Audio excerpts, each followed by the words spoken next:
Welcome to yet another exciting podcast with Financial Sector Deepening. I am your host, Brenda Amon-Yiki, and today we will be continuing our conversation on how we can use technology to deepen financial inclusion in Uganda. If you watched the last podcast that we had, you will remember that we started conversation on the relevance of USSD as a tool to deepen financial inclusion in Uganda. We had discussions around its relevance, and from those discussions, we did agree with the panelists then that much as USSD is still very relevant, it is time for Uganda or for the players in the financial services sector to start thinking about alternative technology or any other advancements that may make it easier for us to meet our objective for everyone in Uganda to have access to financial services. So today we are continuing the conversation and we are thinking, okay, what are other countries in Africa doing? What are other countries in the world doing? Those countries that have been able to advance to the next level beyond USSD code. So today our conversation is going to dig deeper into what other technologies are out there and what we can explore as a country and what conversations we can start having around how to take advantage or use these opportunities for us to be able to deepen financial inclusion in Uganda. So today I would like us to watch this video and let us continue the conversation after. Oh, hey Sophia. I thought I gave you a house key. Anyway, our vacation awaits. Sorry, Mia. I swear I had it. Oh no, you lost my key? Oh my gosh, what if someone finds it that's trying to break in? Or what if my mom finds it? Your mom? You know what? It's okay. I've been thinking about installing a biometric lock anyway. I have no idea what that is. Siri, what is Yeah, there! That's biometrics. What? Your phone. It recognizes the face of the person it belongs to.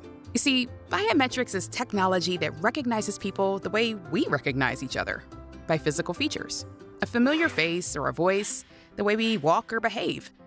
You see, keys are things we have or had, and we also verify identity through password. I'm pretty forgetful. That's the great part about biometrics. Nothing to remember. They use something we always have with us, like our eyes. You don't have to remember anything. All you have to do is hold still. Speaking of holding still, we've gotta not do that. We'll miss our flight. Fingerprints are a biometric too, but you have to touch a sensor, which isn't always practical. Then there's face recognition. Although it needs to deal with changes in appearance due to lighting or aging, there's voice recognition too. But you do have to watch out for background noise. Airports are full of biometric technology because unlike passwords, keys, and ID cards, biometrics can't be easily stolen or lost. They're unique to each of us. We each have our own. Huh. So, one day, I may not even need a wallet. It's true. If you wanted, you could link all the information you have to carry with you now, like credit cards and ID, to a biometric instead. And how does that work? But it's really not as complicated as you think. I'll tell you all about it. Attention passengers, so the good news is we're ready for landing. The bad news, the airport isn't. We're going to have to circle for at least 30 minutes. Ugh, come on. By the time we land and get through security, our vacation's gonna be over. Don't worry, Sophia. It shouldn't take long. This airport uses a biometric system for border entry. Oh, interesting. But no biometric system's gonna recognize me. Look at my passport photo. I have pink hair. Pink. Yikes. You'll be fine, though. It's actually more accurate than manual checking. Faster, too. But the machine will take one look at my hair and say, nope. Nah, biometrics relies on things that stay constant over time, like the space between your eyes, not the color of your hair. I mean, there can be an occasional error, a false negative or a false positive, but not very often. You're worried about getting a false negative, the system being fooled by a difference in how your face looks today compared to what's on file, and thinking you're not the same person. A false positive happens when the system thinks two different people's faces are the same and maybe lets an unauthorized person through. Oh yeah, that reminds me of this video I saw where two identical twins unlocked each other's phones with their faces. This passport is almost 10 years old, so I could get a false negative. What then? Then you'll just go through a manual check. Oh, I see. If a computer can't verify my identity, a person still could? Right. Verification is just matching two images from the same person, one from when you first enroll, like a passport photo, and one collected at a later time, like when you go through airport security. In other applications, biometrics is used for identification. This is where a physical feature, like a fingerprint, is compared against a large database to identify who that person is. Just like detectives on TV. Yes! But remember, a detective's job is to collect lots of different kinds of evidence to avoid convicting someone based on a rare mistake. Biometrics is just one of the many tools they use to... Attention passengers, please prepare for landing. Anyway, Ooh, save that thought. I've got more questions for when we hit the beach. Wait a minute. Mia, what was that? Did you just pay with your phone? you've never seen this, Sophia? You can just scan your phone and approve with your fingerprint. No more passwords or security questions. Biometrics. Is that safe? You can replace a credit card if somebody steals it. You can't replace your thumbprint. My thumbprint is stored in the phone as a mathematical file that's not even recognizable as my thumbprint. So it's pretty safe. What if someone stole that file? Even if they did, your fingerprint or face can't be decoded from those numbers. The numbers are pretty useless on their own. Huh. But if someone got my credit card number, they could use it anywhere. Exactly. Hackers get a hold of credit cards and passwords all the time, but it's really rare for someone to use someone else's biometric data. The idea that someone could fool a biometric system by wearing a mask or using a fake fingerprint is called spoofing. It's possible, in theory, but system developers are constantly updating security features to prevent those kind of attacks. Oh, I see. Isn't that what artificial intelligence does? Right, Sophie. In fact, most biometrics are based on AI.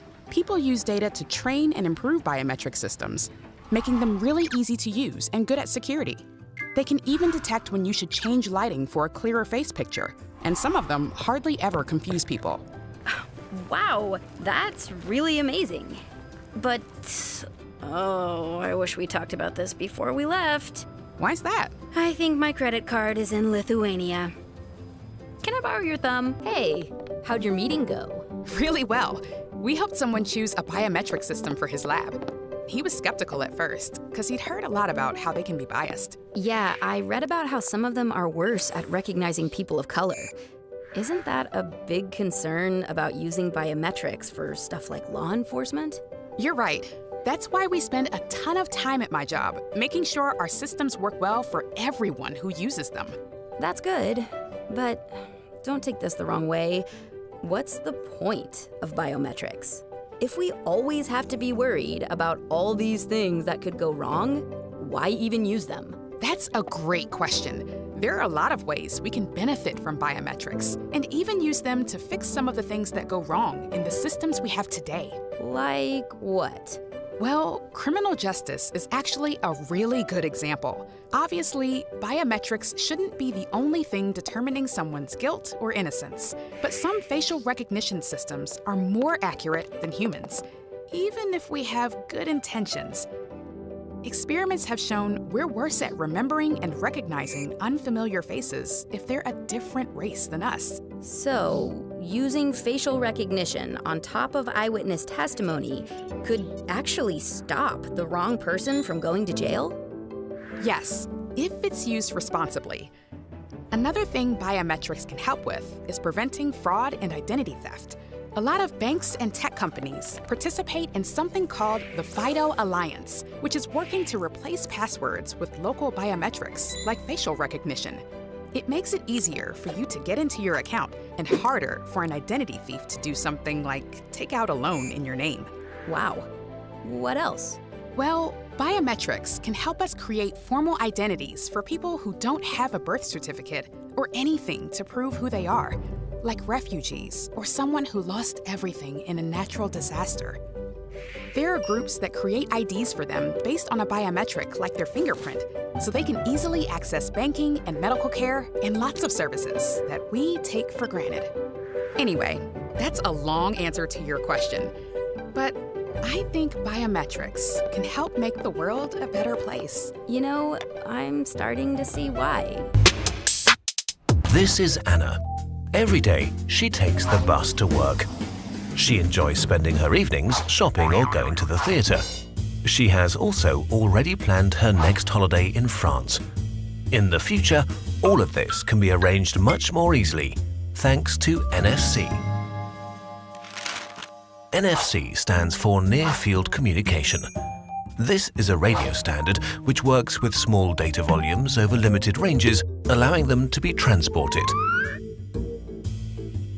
Most credit cards are already equipped with NFC chips.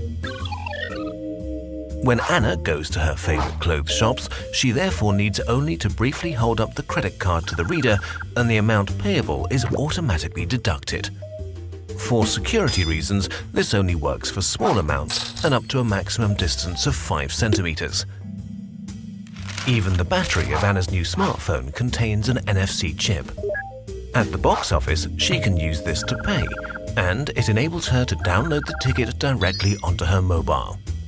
She even uses the new technology on her daily bus journey. At the bus stop, she uses her smartphone to check in, and at her destination, she simply checks out. The fares are then charged automatically. Really handy. On holiday, her mobile becomes a travel guide without the need for any internet connection. Anna simply needs to briefly hold the phone up to an NFC surface and the information about the principal sites is transferred directly onto her smartphone. We will see NFC more and more frequently in the future. Even now, there are many more ideas for the use of this radio technology. Anna is also keen to discover what else NFC can be used for. Maybe soon she will only need her smartphone to enjoy her evening. She can then leave her purse at home in confidence that it won't be needed. NFC has been adopted in Uganda, like I mentioned before. It's still on a small scale, but it's something that we've seen different fintechs and different financial service providers beginning to adopt and use. One of the fintechs, Zazu Technologies, who is really trying to digitize school transactions, especially pocket money. So you see how you give pocket money to your children, and in our day, you are given cash. But now you're able to load these payments onto a card, and the students just have to use this card in the canteen or with the bursar or in the different areas within the school where they have to make payments. Let me introduce Zazu Technologies to you, and let's catch up after this video. Unlike traditionally, where payment for such things as breakfast, snacks, and beverages is made by cash, these digital savvy youngsters are using smart cards to make purchases. This is not the ordinary student identification card, but rather a tap-to-pay cashless solution running on near-field communication technology to bring safe, accountable, convenient, and speedy transactions to learners and canteen vendors, called the Omni Student Card. The Omni Card is it's like a type of technology that they brought into our school recently that is helping us with a canteen system. The way we're doing our purchases at the canteen is actually now more different because we are purchasing things using our cards. For example, me, I have a wristband, so most people have the cards. We use the Omni cards to buy things at the canteen, but it's really helpful. Before the Omni card situation, the canteen, there was a lot of problem with people's money being stolen, and then there was also another problem with the bursar's office because people used to keep their money with the bursar's office, but there were very many. For example, let's have bought stuff for 1,600, so I have to get the balance 8,400. So I have to wait, let's say, for the attendant to get the coins, but then all of that is no longer an issue because I just get this, I order for what I want, and then a receipt is produced. Then I just sign it to the other attendant, and then I'm given it. So basically, it's time saving. They purchase a card or a wristband like this, and they register their bio data and phone number as well, and top up money on that card or wristband, and they can use that card to transact at the school canteen, where there's a point of sale device that they interact with. So what they do is they place their order, say they want chapatis, and they're able to get that as the fast moving product, a drink or anything of the kind that is sold at the canteen, and they tap to pay. As simple as that. So mobile money, as we know, relies heavily on USSD, especially in Uganda. But in our neighboring country, Kenya, M-Pesa has started moving away from overly relying on USSD, and they have now adopted NFC. So these days, all the users have to do is use their phone and tap at any payment terminal, whether it's at a supermarket, whether it's within the airport. And we've also seen it being adopted in their public transportation. So imagine if everyone that is accessing public transportation, especially like, for example, the train services, if everyone had to wait in line and pay using mobile money, but they had to go through dialing the different USSD codes. A lot of time is wasted and it's not very efficient. But with NFC, that is all taken away. All you have to do is tap, payment is deducted, and the process is really more efficient. M-Pesa as well has partnered with Kenya Commercial Bank, that is KCB, and they are now applying biometrics. So they are using facial recognition, they are using fingerprints, and in the video before, we highlight and introduce to you the concept of what biometrics are and how they can be used to enhance financial services or to make it easy for us to make payments at different service points. So I will bring this home to Uganda. What can we do? The conversation is for us to see how we can make it easier for everyone to make payments, to make it simpler for the consumer and also for those that are offering these services. To bring this home, we have put together a panel of experts, right, who will be able to carry on this conversation and shine more light on what Uganda can do and also share examples of what we are seeing in other parts of the country. So ladies and gentlemen, allow me to introduce to you our panel today. I will start with Joseph Lutwama. He is the Director of Programs at Financial Sector Deepening, Uganda. Next is Olga Chichoncho, and she's the COO at Zazu Technologies. And finally, Henry Chimera, who is the team lead at Consumer Consent. So with this panel today, we will be diving deeper on what those alternatives are, like I mentioned, what the challenges are, and how we can work towards resolving some of those challenges to kind of put us on the right track to adopting the different advancements out there. So I'll start with you, Henry, right? Because with consumer consent, you work on the consumer side. Yes, and you've seen what other countries or what other consumers are enjoying with the different advancements. How do you think, what is the experience like for the users out there, for example, that for the countries that have adopted NFC or are using biometrics for their payments? No, thank you very much, Brenda. And it is good that you put me on point to share the experiences of consumers. Yeah. Me and you, we are all consumers, and I like the way you introduced the whole subject matter, where quality consumer experience is very key. I would say that I've had an opportunity to experience all that you have shared, not only here in Uganda, but even when I'm traveling. But even here in Uganda, let me just use one aspect.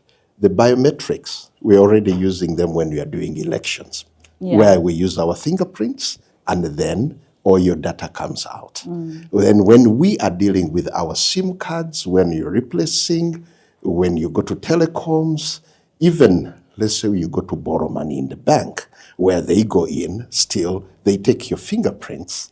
So that shows you that currently we are in transition.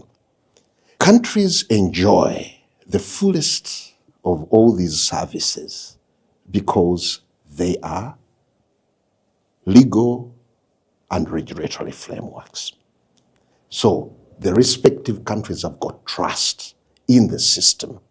Even here, that's what if we are to deepen these services to scale up financial inclusion, this is going to be very key. Now, I'll give further to that, I would say that will facilitate and it will meet the consumer's right to choose Ugandans are good at adopting, and they are early adopters. Yeah. I'll tell you that. Because I'm using this as an experience, it is all going to depend on how best the customer experience is. I'll give you, we have just launched a report a few weeks ago, and we had collected consumer voices, which I no longer want to call them complaints. I call them voices because they speak out. But when we reached the communication and digital finances, all the financial services, the biggest worry for consumers is scams, abafere, being ripped off, people calling. This is the biggest scare today with regards deepening the financial sector. Fortunately, as a country, to help realize the scaling up and deepening of the financial sector or financial services, we have got the regulatory frameworks. We have got the laws. We have got the standards to implement those so that the consumers start benefiting. The two things that kind of hit home for me was around the frameworks, and that comes the regulatory frameworks, and that goes a long way in building trust, because trust is important. And on the security issue, I think we'll speak around security with Olga to tell us more about how they have handled it at Zazutech. But for now, I'd like to direct the next question to Joseph. From your experience, for all the work that we've done in trying to push financial inclusion, and from what we know about these alternatives, what opportunities specifically to the financial services sector do you see for us in Uganda? What opportunities are there for us to adopt from what we've seen in all the other countries? I think what really stands out is, I could call it ultimate digital capability.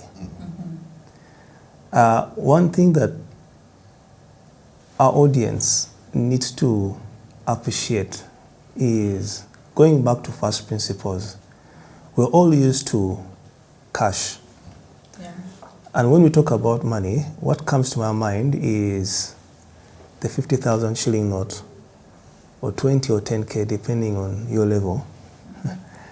And when you're purchasing, you're actually giving it to a warm blood. You're giving it to someone you can actually see. Now, come the digital economy. In the digital economy, unfortunately, everyone is numbers. There are no warm blood. So you need to communicate to numbers. You need to send things and goods and services to numbers. In the digital world, like for the case of Uganda, your national identification number, or NIN, is actually your identity. In that world, you're recognized by that number. I think it's either 10 digits or whatever it is. You're recognized by that number. Your address is actually your phone number. They either send messages to your phone number, or they send money to your phone number, or even goods, they send them to your number before they are physically delivered to you. So that is the digital space. The challenge is that the way you conduct yourself in the digital space is not exactly the way you conduct yourself in the physical space. In the physical space, I'll just walk up to you, give you the 10,000 shilling note, and you give me whatever service I need. Unfortunately, in the digital space, things don't work that way. It's a more laborious process. You have to have a PIN. Currently, USSD, you have to go through many different processes for you to complete a transaction. Yet, in the physical space, I just handed over the money to you. In the digital world, you have to go through a lot of processes for that transaction to actually happen. Now, with the current technology, it is such a laborious process, even for the most educated and the most literate. What about people who are even fearing to venture into the digital space? They're scared. They think that they will get lost, and whatever they have will get lost there. I'm not sure whether I've sent money, my money is actually going to reach. In the physical world, I was used to seeing the person I'm giving the money. In the digital space, I have to wait a bit longer to know whether actually someone has received money. Yeah. And most of us, you literally even have to follow up your transaction with a call. Have you actually received the money? Even if the message has said, actually, your message has been sent and has actually been received. Yeah. Now, with the USSD model or business model or product, that process is very laborious, and that probably explains why the adoption of digital financial services or even digital services has been quite a challenge for most Ugandans. As I speak now, 90% of our transactions are still cash. Now, what the new technologies do, they bring convenience and a much better user experience. But also more so, they provide more security. It's very difficult for someone to steal my fingerprint unless I'm coerced. You know, someone maybe puts me on gunpoint, holds my finger. Yeah. But there I will know that someone actually is going to steal my money, and I can actually make a 911 call and someone come to my rescue. Which is very different. If someone got my PIN, they could actually steal my money without knowing. Yeah. You know? Or if I had a credit card, someone could actually transact and take whatever money is on my credit card without me knowing. I just see money moving. Now, that's the beauty with the biometric. You will need to actually get my fingerprint. Now, near-field communication, like what we saw in the video, it takes away the hassle of memorizing your PIN. The same thing with biometric. For most Ugandans and for the most part, a bulk of the population will struggle remembering their PINs. That's why most of them will write down the PIN. And because some of them are still struggling with using digital gadgets, they will need to seek for help from someone to enter the PIN. And that's why many people have been defrauded. Now, with near-field communication, you will not need to memorize your PIN. With the biometric, you will not need to memorize your PIN. So anyone, even a baby, can actually do a transaction with no hassle. And that's what I mean by they provide more digital capabilities, which increases the opportunities for adoption of digital financial services. Yeah. I think that makes a lot of sense. I've never understood why I always have to call for the other person to confirm why they've received payment. It just doesn't make sense, right? So that's a very important point that you bring across. And I'll go over to you, Olga. With Zazutech, right? You've created this amazing solution for children to be able to easily handle money. I know with Zazutech now you're able to eliminate things around theft and the like. But in your experience, how have you handled security concerns? Because as a parent, I'm worried and thinking, okay, it's just a card that I'm giving to my child and I'm loading money on it. What has been your experience around the security concerns that come around the solution that you're currently providing? Right. So I'd want to first take a step back because there is a lot of information that has been shared, and I sort of want to, bring the story out as to, answering your question. So I like that Joseph has identified that the age that we're in is pretty much the digital age, and there is an opportunity for those who haven't had any interaction with, financial services to be onboarded or enrolled in the digital economy. But he touched on something very subtly around the concept of digital identity.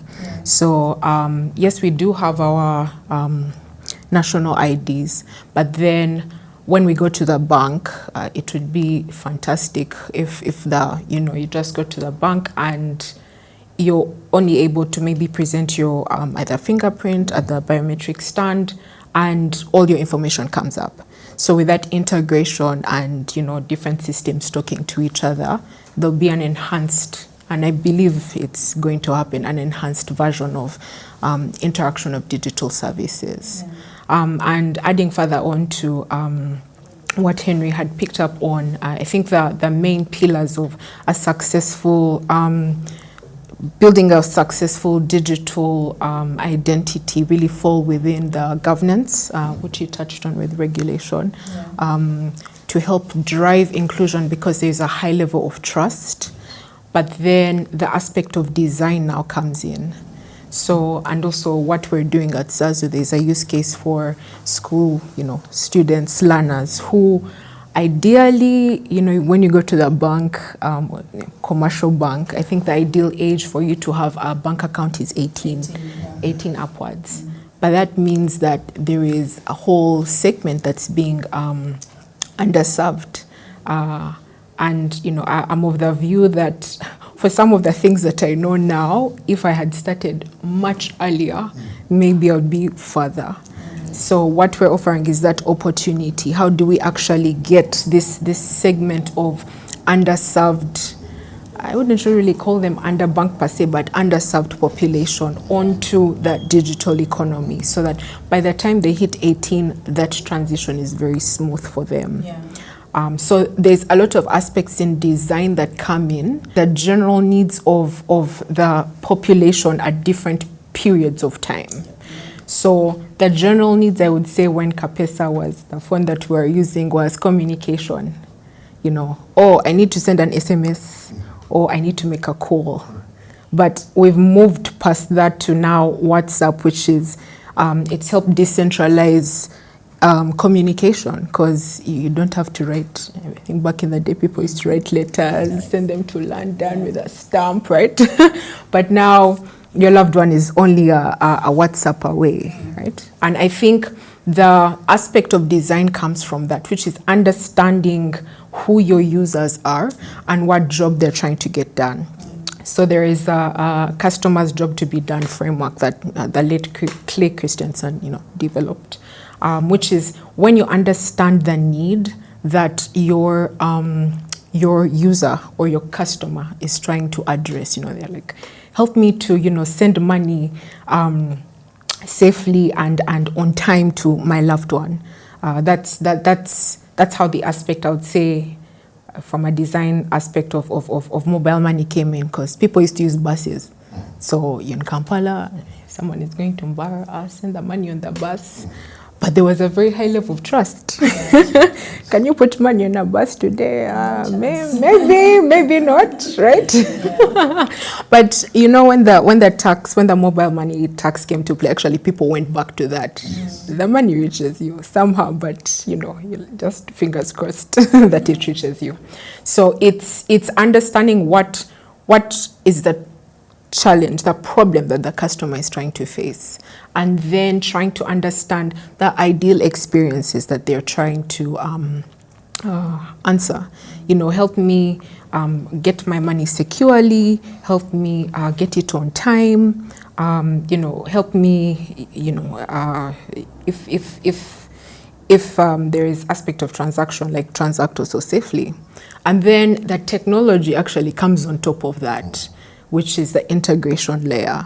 So thinking about money moving from one place to another safely, what sort of feature can be built for that?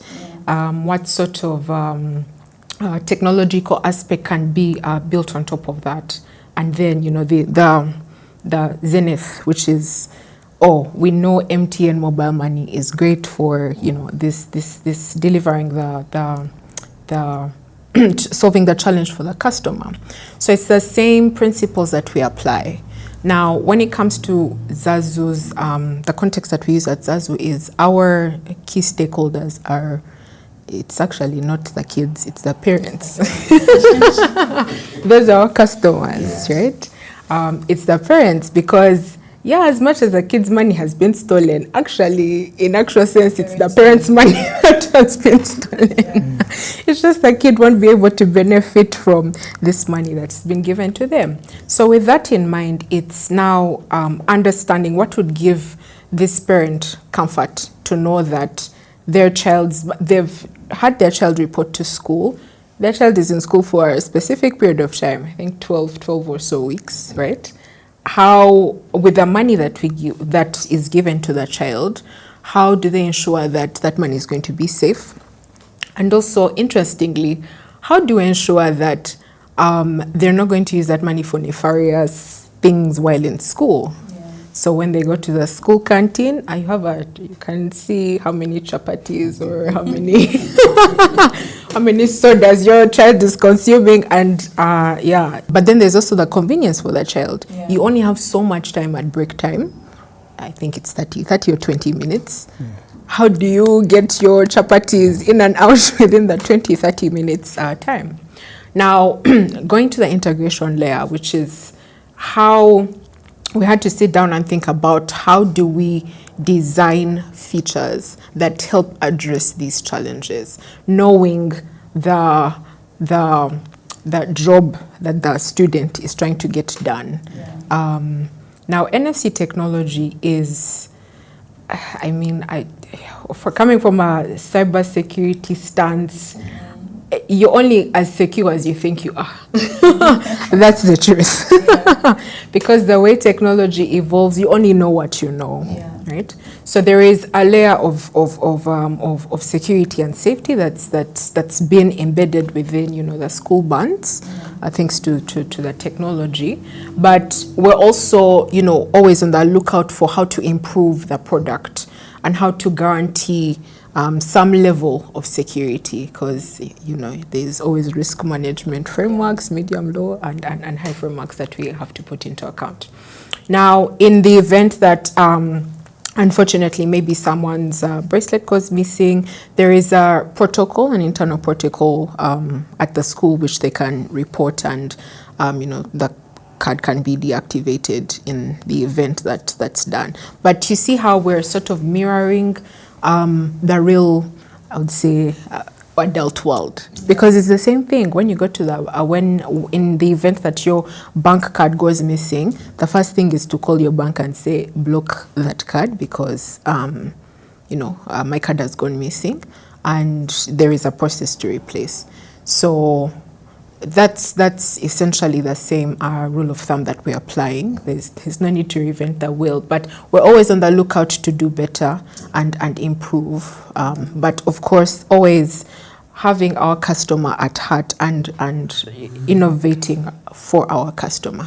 Yeah, so there's something you mentioned around the canteen, and it kind of took me back years to primary school, where you were like 500 children at one canteen, and you had literally 45 minutes. True. Most times, some kids actually go hungry because by the time the person, gives you your chapati and gives you your change, there's a lot of time wasted. True. So therein is a very good case for, the solution that you're providing.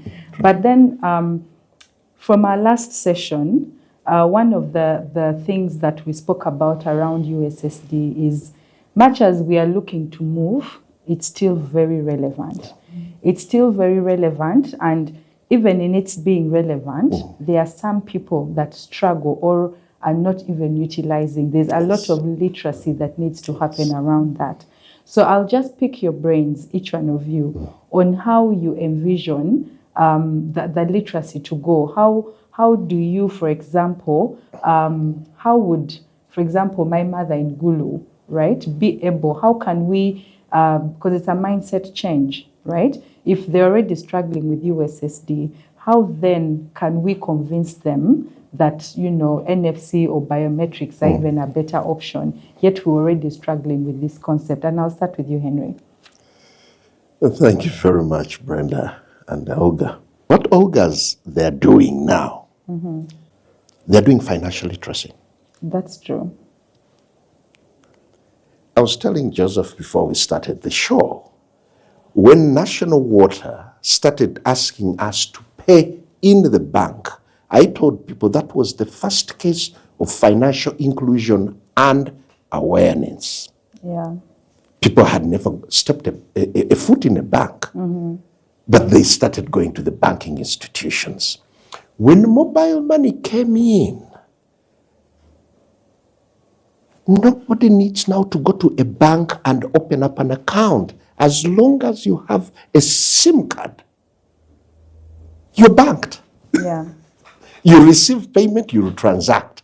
So let's build on the success. Let's give the consumers a choice.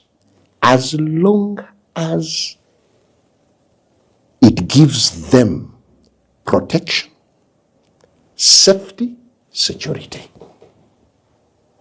Okay? Yeah. You see that, Brenda? Yes. Now, the awareness.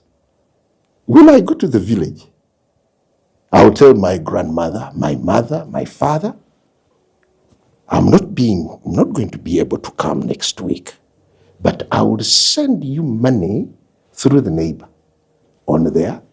Yeah, fine. Then, so I can receive money without you coming here. That's awareness. Yeah. So all of these things are going to do auto awareness based on the word of mouth, trust, and confidence. Thank you for that. Makes a lot of sense. Safety is key and trust is key. And what I get from you is that all these technologies can coexist, right? So Joseph, I would love to hear your thoughts on this. You could call it digital literacy or financial literacy, whichever you look at it. Literacy happens probably at 3 or 4, 5 levels. I hope I can articulate them well, all of them. It begins with awareness. And then we proceed on to understanding. Yeah. Now, from understanding, that's when now you practice. From practice, it then becomes a habit. Yeah. It's only then that I can consider you to be financially literate.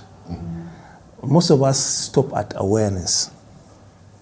Awareness doesn't necessarily mean that now you can transact. You're just simply aware that there's a bank across the street. But that's not enough for you to be able to transact. You then need to understand how transactions are made in that bank. Now, once you know how transactions are made in that bank, now you need to get the tools that allow you to transact in that bank. If you don't have a job, even if you understand how transactions are made in a bank, you cannot transact in a bank. The primary tool you need is money. So meaning that financial literacy is not just teaching people about the money, but also empowering them to actually make money. Because without money, they cannot transact. Because financial institutions exist to serve those who have money. That's why they're called financial services providers. They provide a service to those who have money. Yes. Now, when you transact 1 or 2 more times, 3, 4, 5, 6 more times, you now develop a habit.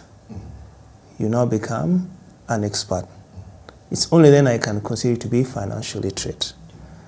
So we need to take through our people through those processes. We need to look at financial literacy holistically.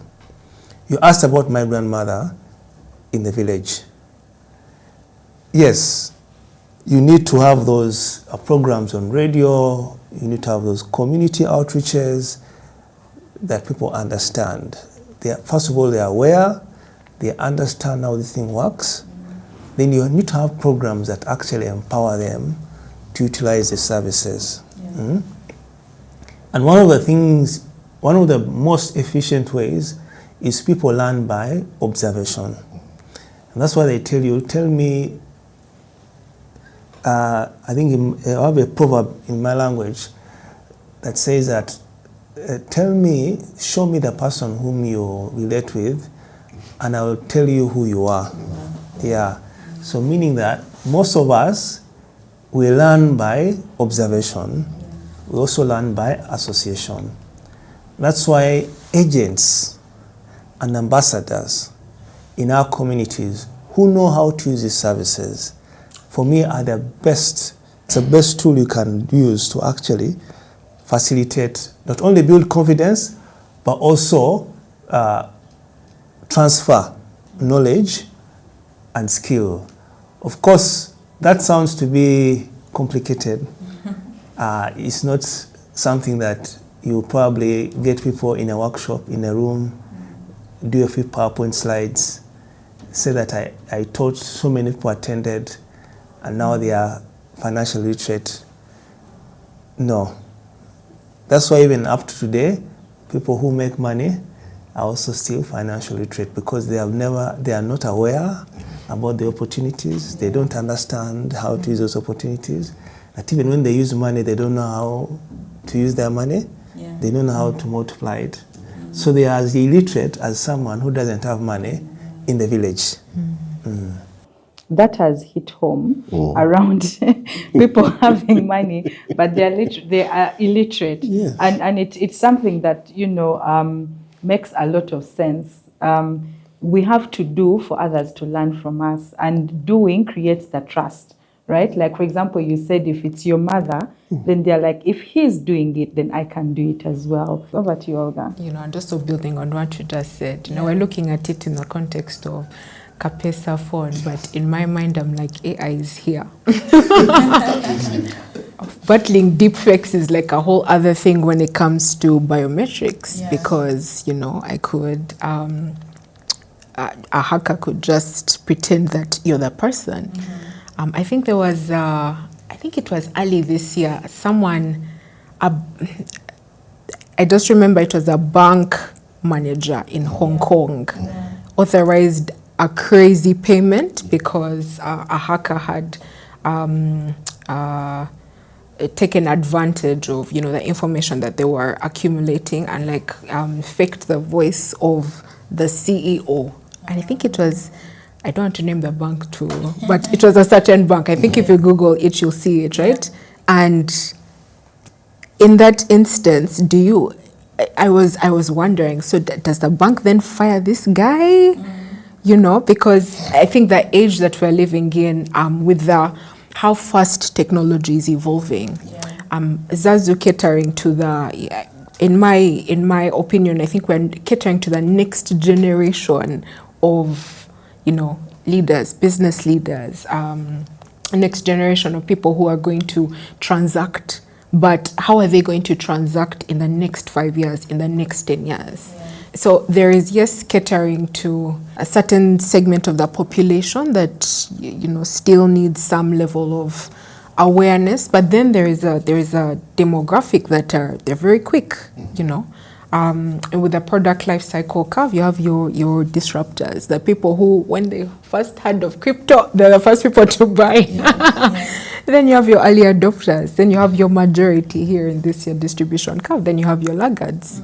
Now, if we really drill down to the demographics of the laggards, in the next 20 years, do we innovate for that category, or do we innovate for the category that is, coming up and moving forward? And actually, those people challenge you and should challenge. I think most of the banks we see today are trying to also change the way that they're offering their products and services to the general consumers. But our majority jumping on this demographic that we have identified, maybe not. We have a partnership with Bank of Africa who bought into the vision of, we are actually offering some form of financial services to this unserved population.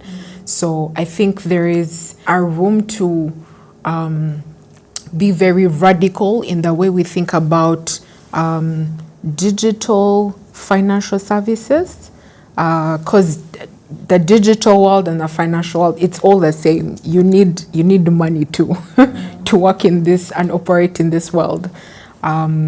So there is as Joseph has said, there is that convergence of digital literacy and financial literacy, and then pushing that agenda forward.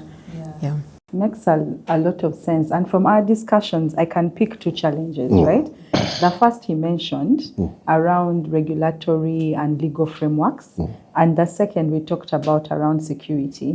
But I'll throw this to Joseph. Are there any other challenges that we've seen in the markets that have advanced away or are already starting to advance from NFC, could be Uganda or our neighbors, Kenya? And what are some of those challenges that you see that we could face as we try and advance? You see, the digital world makes things very smooth, makes things very efficient. Before things went digital, if I was send money to Kavale from Kampala, it would probably take a day or two, right? So if I made a mistake and I gave my money to the wrong guy, I can easily call Kavale or the driver and say, so and so who is seated in this chair, I gave him my money by mistake. Make sure they don't get off the bath with it. But in the digital world, if I want to send money to Kavale, it happens instantly. That means that if I made a mistake and I send that money to the wrong guy, it's gone. It's gone now. And I cannot retrieve it, especially if they have already used it. Yes. And that is I could say, the biggest challenge. Unfortunately, they have not yet solved for it.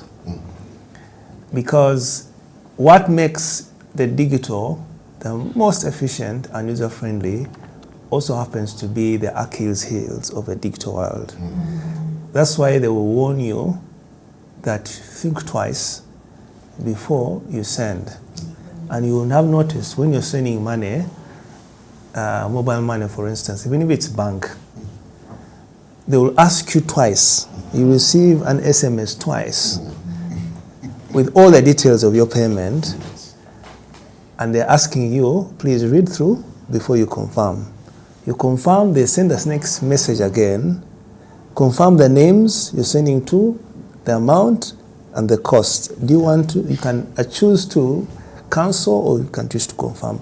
All those are measures to sort of delay your decision with the hope that if there's any mistake you've made, you can actually correct it.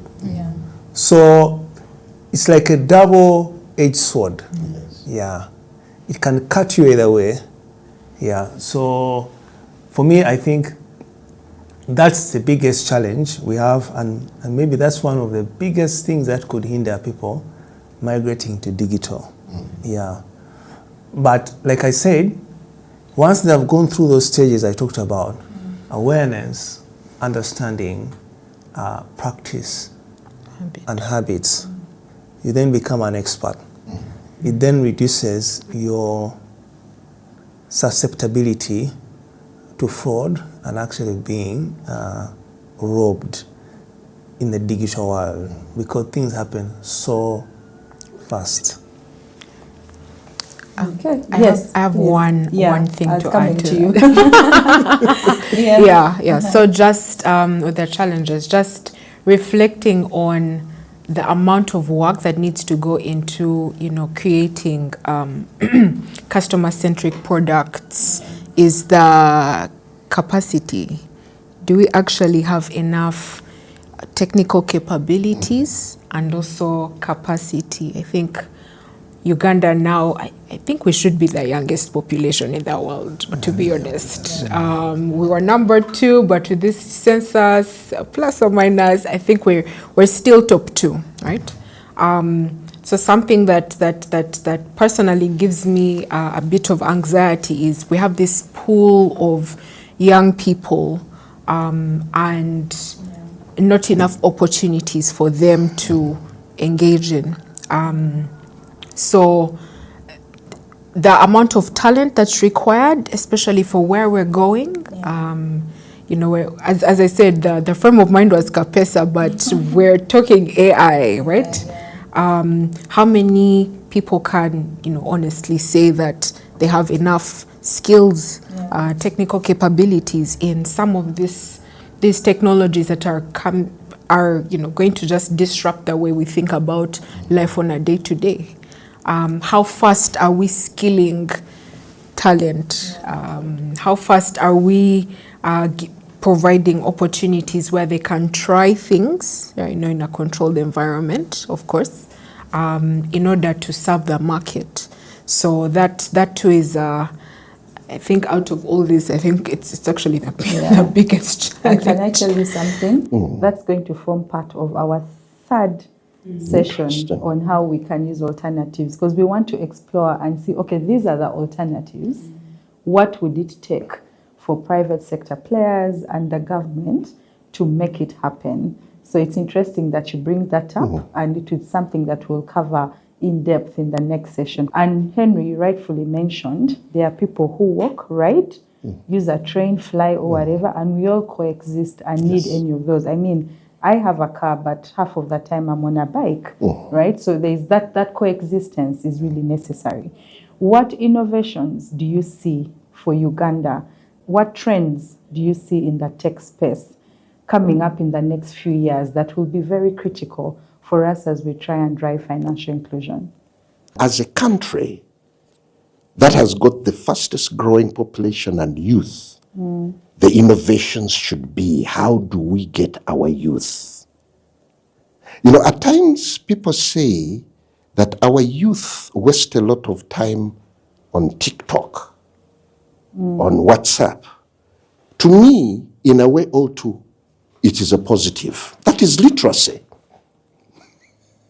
It is literacy. Now, it is a matter of changing the mindset from that literacy to positivity and productivity. The youth are wasting time on the phones. Yeah. I think we just need to be open-minded. And I like what the financial sector deepening. I like the way you rub shoulders. That what I get from you is the future is with the youth. Yes. In terms of our advancements and in terms of, she said something around adaptation and adopting. Yes, so that's a very key point. Thank you for that. And I'll push it back to you, Olga, and then finally we'll conclude with Joseph.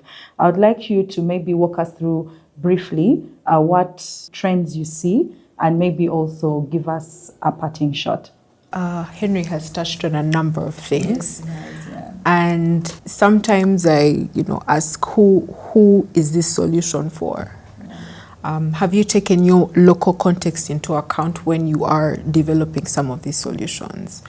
Do these solutions actually address that challenge, the problem that is on the ground, right? So I think a lot of grassroots innovation, when the right energy or incentives are given to, and incentives not in the sense of money, because not money, but creating if there is opportunities where government can look at creating an enabling environment and say, okay, as much as the startup ecosystem is starting to emerge, but the public-private partnerships, I think, have a very strong role to play outside. And remember, I'm not even touched on technology, because again, it's the tool.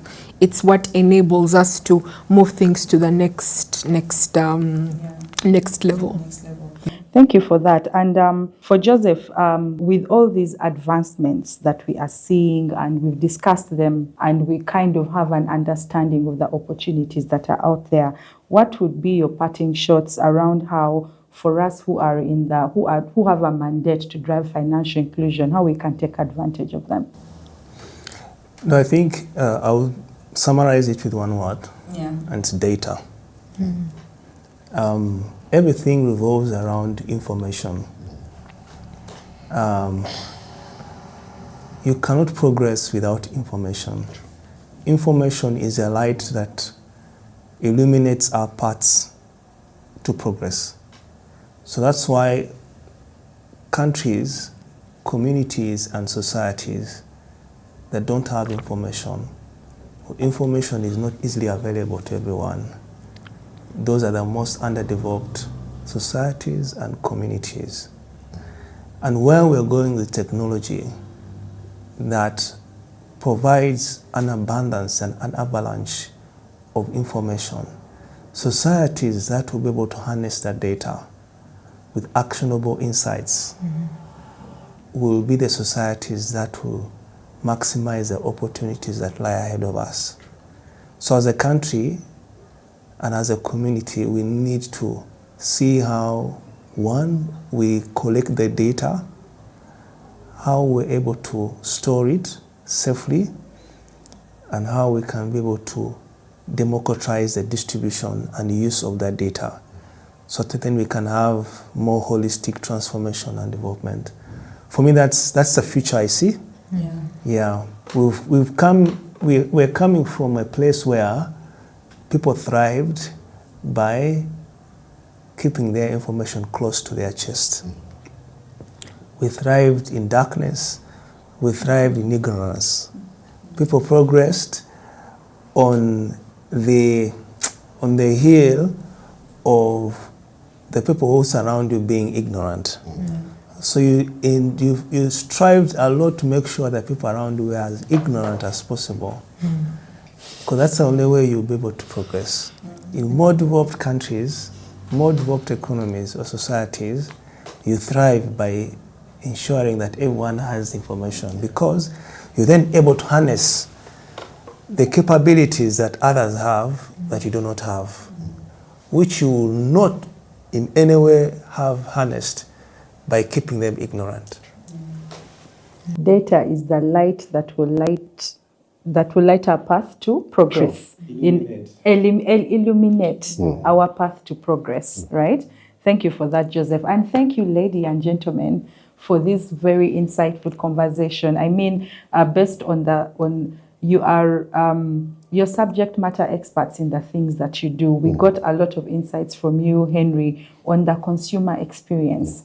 And like Olga said, we have to create solutions for the consumer, and technology will enable those solutions. So thank you so much. Thank you, Joseph. Thank you, Olga, and thank you, Henry, for sharing and for us to have this insightful conversation. And to you who is out there listening and watching, I think you can see that we are now beginning to create a proper roadmap to how we can use technology effectively, and how we can kind of overcome the challenges that we have and learn from the other economies or countries that are doing better than we are.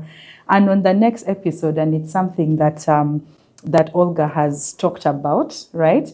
How can the government or the public side, private side, and development organizations work together? What do we need in order to start these advancements? What do we need, for example, to start having conversations on the frameworks, to start having conversations on capacity, like you mentioned? So if you have been following, and I encourage you to, please watch out for the next, episode. And for more information about the work that FSD does, please visit our website.